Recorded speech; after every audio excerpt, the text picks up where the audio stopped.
offering automatic enrollment for some high school graduates, and later a recall on Kraft Singles cheese.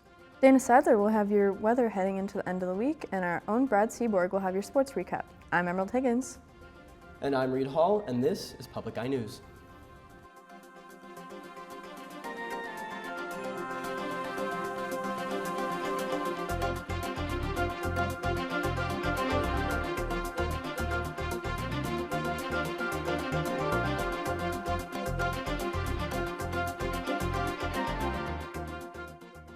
The Michigan Department of Natural Resources is once again reminding Michiganders to be on the lookout for the invasive spotted lanternfly.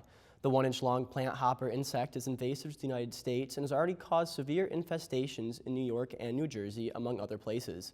As of now, only one reported population has taken root in Michigan, in county-owned land downstate in Oakland County. The Invasive Species Program's new slogan, "See it, squish it, report it," is exactly what the DNR wants you to do if you meet one.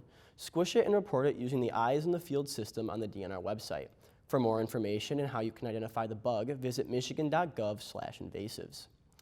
And 10 of Michigan's 15 public universities have today announced the Michigan Assured Admissions Pact. Central, Eastern, Ferris State, Oakland, Saginaw Valley, University of Michigan-Flint, and Dearborn campuses, and Wayne State are among the participants. Our local Northern Michigan and Lake Superior State are also part of the program, which will allow any high school graduate with the GPA over 3.0 automatic admission. Michigan's college-going rate has declined by 13% since 2013, and according to the Michigan Association of State Universities, the participating colleges hope the new admissions process, which will be implemented in the upcoming admissions cycle, will increase accessibility for high school graduates.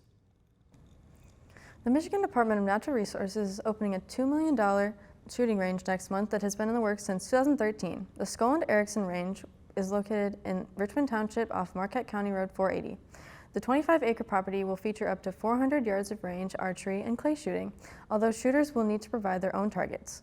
The range will meet the Americans with Disabilities Act requirements and is being constructed with state-of-the-art sound control and environmental containment practices. There will be a ribbon cutting ceremony at 5 p.m. on October 10th, and the range is set to open for shooting on October 11th.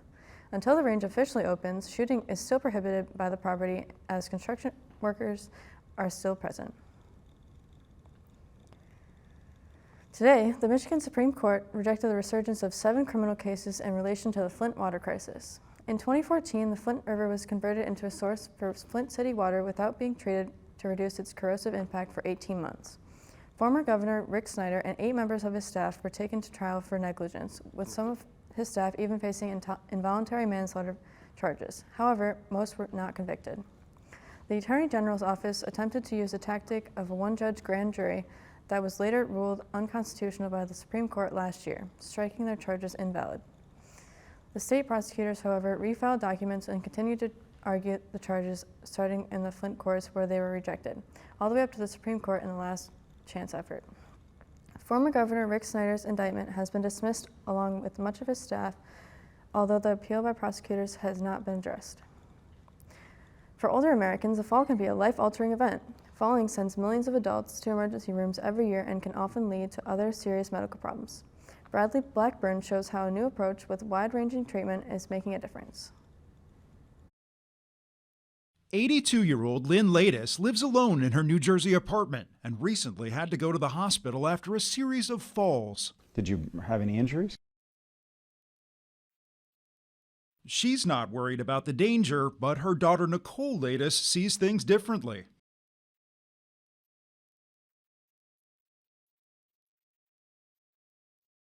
Nicole works at Hackensack University Medical Center, where their geriatric medicine center has a comprehensive fall prevention program. They sent an occupational therapist to visit Lynn's home to do a risk assessment and make suggestions to prevent falls in the future. Falls are the leading cause of hospital admission for older adults, and one fall doubles the chance of falling again, according to the American Geriatric Society. Hackensack's program looks at everything from a patient's home environment to their muscle condition to their mix of medications, all of which can be falling risks. Dr. Manisha Perulakar is the division chief. She says caretakers often have to make the call when an older person needs help, and advice from a medical professional can carry more weight.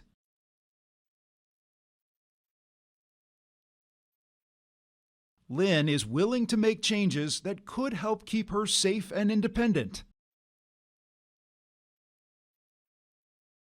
Because a fall is nothing small as you age. Bradley Blackburn, CBS News, Hackensack, New Jersey. Now don't touch that dial. We'll be right back with your weather and national news after this break. On America Outdoors, in New Mexico, where family heritage might go back literal millennia, keeping tradition alive is central to how people experience the outdoors. I'm here to learn how New Mexicans have preserved their traditions with each generation. And why they're so determined to keep on doing it in the face of a rapidly changing world. Tonight at 8 on WNMU TV. Hello, I'm Dana Sadler bringing you your weather. Currently looking at Northern's campus. It's a beautiful sunny day. And here in Marquette. Alrighty, starting out with Houghton, it is 69 and sunny. Ironwood, 73 and sunny. Down in Iron Mountain, it is 68 and cloudy. In Menominee, it is 72 and mainly sunny. Moving over to Escanaba, it is 68 and mainly cloudy. Manistee, 69 and mainly cloudy. In Sault Ste. Marie, 68 and mainly cloudy. And up in our beautiful Marquette, 68 and sunny. Alrighty, and our current conditions is clear with the temperature of 68 with winds going south-southwest, 3 miles per hour. And the barometric pressure, 30.05 and steady. And tonight it will be clear skies with a low of 57 with the winds going south at 7 miles per hour. And tomorrow it'll be partly sunny with a high of 76 and a low of 60 and the winds going southeast at 6 miles per hour. And looking ahead, Friday we will have a high of 73 and a low of 59, mainly cloudy. And Saturday a high of 66 and a low of 56 and mainly sunny. And then looking at Sunday, we will have a high of 67 and a low of 52 and mainly cloudy. And now back to Emerald with your national news. Thanks for that weather update.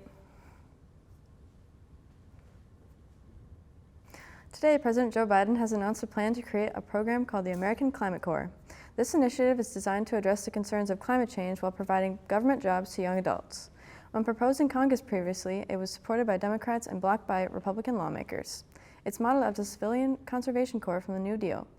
Biden's executive power will sanction over 20,000 jobs to be created to address environmental issues across the country, with provided job training and intentions to provide a living wage and health care. The American Climate Corps will be active in Michigan in addition to 9 other states and seeks to employ those who will work in the sector of natural resources. Midwest-based company Kraft Heinz issued a recall of their Kraft singles, which includes over 83,000 cases of individually wrapped cheese. This is after 6 complaints were filed for the plastic wrapping posing a choking hazard to consumers. The source of this hazard was believed to be a mechanical issue that has since been fixed. Kraft Heinz can be contacted for more information, and all recalled products can be returned for an exchange or refund.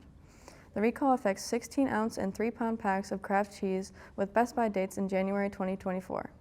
The consumers can contact Kraft Heinz at 1-800-280-8252, the number down below, to see if a product is part of the recall and to receive reimbursement. The president of the UAW is raising the stakes in contract talks, saying if there's no progress at the bargaining table by Friday at noon, more workers will walk off the job. At this point, they're waiting for new counteroffers. CBS and Andreas Gutierrez has more from Wayne. We're going to keep hitting the company where we need to, when we need to. UAW President Shawn Fain is upping the ante, promising more workers will walk off the job at high noon on Friday if there isn't significant progress at the bargaining table. It comes as no surprise to those already on the picket lines. We got to reach this deal one way or another. We've given up so much over the years in the last few contracts. This is the only way we're going to get it back. We got to do what we got to do. It's what sends a message You know, you got to hit them where it hurts, right in their pocketbook. And the more that strike, the better. You are the union's eyes and ears in your facility. We are asking you to be on alert for any changes that the company may be making now that the contract has expired. The union is launching this online form to report those changes, because even if the company wants to change the price of snacks at the vending machine, it has to be bargained over. Meanwhile, striking workers keep getting support from all over. We warehouse parts for them. We drive parts to different places for them. The union guys, the Teamsters, we're not going to cross the picket lines. Next week, President Trump is planning to skip the GOP debate to visit the picket lines himself. But in response, the union said, every fiber of our union is being poured into fighting the billionaire class, an economy that enriches people like Donald Trump at the expense of workers. We can't keep electing billionaires and millionaires that don't have any understanding what it is to live paycheck to paycheck and struggle to get by, and expecting them to solve the problems of the working class. After this break, Brad will have a look at a record-setting sports weekend for the Wildcats. Stay tuned. Evolution Earth, heat. As temperatures rise, animals are responding, doing things never filmed before. Out there, things aren't what you expect. You'll see. Tonight at 10 on WNMU TV. Welcome back. I'm Brad Seaborg, and I'll be taking you through our sports recap. After starting the season with a 5-0-1 record, the NMU women's soccer team has risen to number 13 in the national rankings. This is the third time the Cats have been ranked under the tenure of head coach John Sandoval. Previously, they have been ranked 23rd earlier this year and also at the beginning of last season. In the Midwest regional rankings, the Cats only trail Ashland University, who has also jumped out to a 5-0 start. Leading the way for the Wildcats is Molly Pistorius with 6 goals and 2 assists in 2 games. In net, Jillian Thompson has recorded 4 clean sheets, which is the most in the nation. Next on the schedule for the team is a pair of road matchups against Ferris State and Saginaw Valley State. And continuing in the world of women's soccer, the majority of the Spanish national team has ended their boycott after the government stepped in to help design an agreement on structural changes for the federation. Following their victory at the Women's World Cup, 15 team members refused to suit up for the national team, citing an unprofessional work environment. Controversy arose when the former president of the Spanish Football Federation, Luis Rubiales, kissed Jennifer Hermoso on the lips as she made her way to the podium following their victory. Hermoso said she did not consent to the kiss and has claimed that the federation has tried to intimidate her and her teammates. The national team will play friendlies against Sweden on Friday and Switzerland next Tuesday in their return to competition. And for the first time in a decade, an American has won a Grand Tour in the world of cycling. Sepp Kuss rode into Madrid in the leader's red jersey on Sunday, capping off an incredible season for himself and his team Jumbo-Visma. The Dutch-based team completed a clean sweep of the Grand Tours, with Primoz Roglic winning the Giro d'Italia and Jonas Vingegaard winning the Tour de France. Kuss also claimed the Spanish Vuelta title.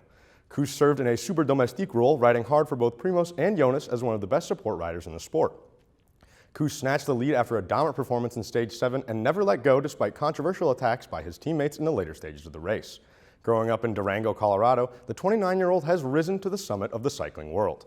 Jumbo-Visma, however, is now faced with the dilemma of having 3 GC-winning riders in their team, leaving many wondering what their strategies will be for the Grand Tour season. That's all I've got for sports. Back to the news desk. Thank you, Brad, for that sports update. Seems like a wild weekend. What a wild craft singles story that was. Yeah. Are you a fan of craft singles at all? I used to partake in craft singles as a kid. I would say I was the same, especially grilled cheese, maybe on a burger. Mm-hmm. Yeah, definitely. Learning that there's a 3-pound craft singles package you can buy in the store, that was news to me. All right, that is all the time we have today. I'm Reed Hall. And I'm Rebel Higgins. We'll see you tomorrow.